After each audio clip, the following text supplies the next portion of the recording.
اسرائیل کے اندر ایک شخص تھا، بڑا عجیب واقعہ لکھا ہے، بخاری شریف کی روایت ہے۔ بنی اسرائیل میں ایک شخص تھا، اس نے کہا رات کو میں صدقہ کروں گا، اور صدقہ چپکے سے رات کے اندھیرے میں ایسے کروں گا جو کسی کو پتہ نہ چلے۔ میں چاہتا ہوں کہ چھپ کر میں صدقہ کروں۔ رات کے اندھیرے میں، رات کی تاریکی میں اس نے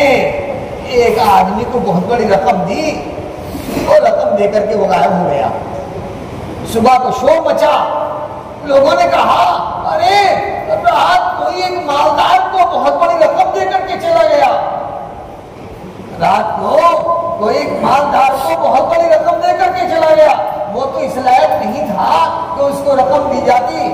اب صبح کو یہ جو اس نے سنا کہ بستی میں شور ہو رہا ہے تو کہا اللہم لک الحمد علی سارق، اے اللہ تیرے لیے تعریف ہے، میں نے تو چھپ کر کے صدقہ کیا تھا، لیکن میں نے چور کو صدقہ دیا۔ اس نے کہا اچھا آج تو جو ہو گیا سو ہو گیا، لیکن کل کو جب رات ہوگی رات کو پھر میں صدقہ کروں گا۔ تو یہ وعدہ ہے کہ پھر رات کو اس نے صدقہ کیا، اور صدقہ کرنے کیا ایک عورت کو صدقہ دیا آیا،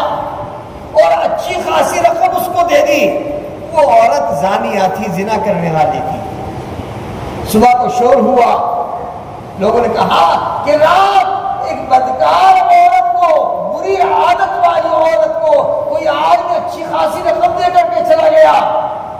صبح کو جب یہ شور اس نے سنا تو کہنے لگا اللہم لک الحمد علی زانیہ، اے اللہ تیرے لیے ہی تعریف ہے، میں نے تو چاہا تھا کہ میں کل مجھ سے غلطی ہو گئی تھی، آج میں صدقہ کروں گا، لیکن کل میں چور کو صدقہ دیا آیا، اور آج میں ایک زنا کرنے والی عورت کو، بدکار عورت کو صدقہ دیا آیا۔ اے اللہ تیرے لیے تعریف ہے، تو ہی اپنی حکمت کو تو ہی جانے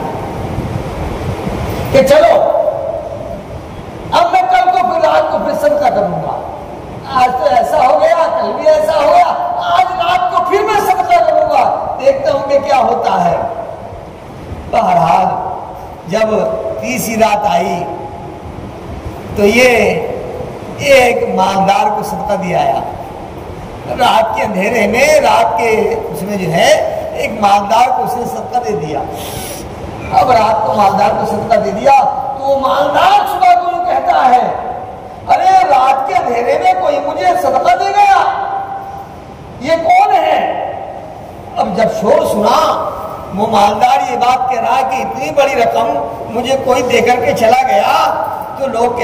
وہ کہتا ہے اللہم لک الحمد علی سارق،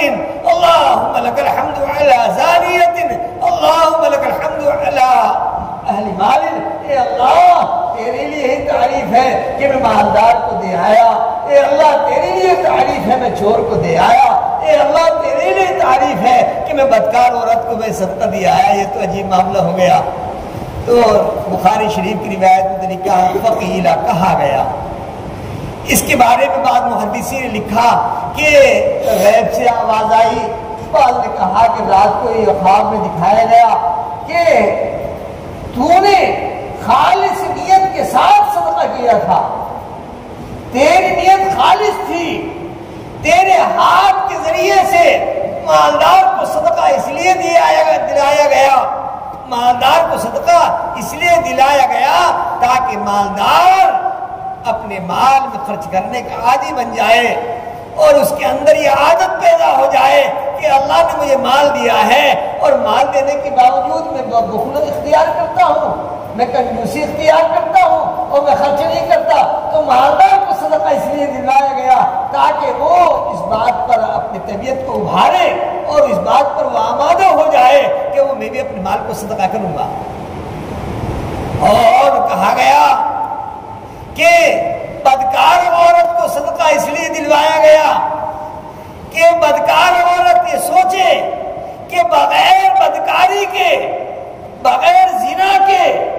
بغیر غلط عادت کے جب مجھے مال مل سکتا ہے تو میں بدکاری کے ساتھ میں کیوں مال حاصل کروں، لہذا وہ اپنی بدکاری سے اور اس بری عادت سے وہ توبہ کر لے۔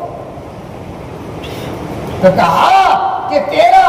وہ مالدار پر صدقہ کرنا بھی قبول ہوا، تیرا وہ بدکار عورت پر صدقہ کرنا بھی قبول ہوا، اور اور اسی طریقے سے چور کو صدقہ اس لیے کرایا گیا تاکہ چور چوری سے توبہ کر لے،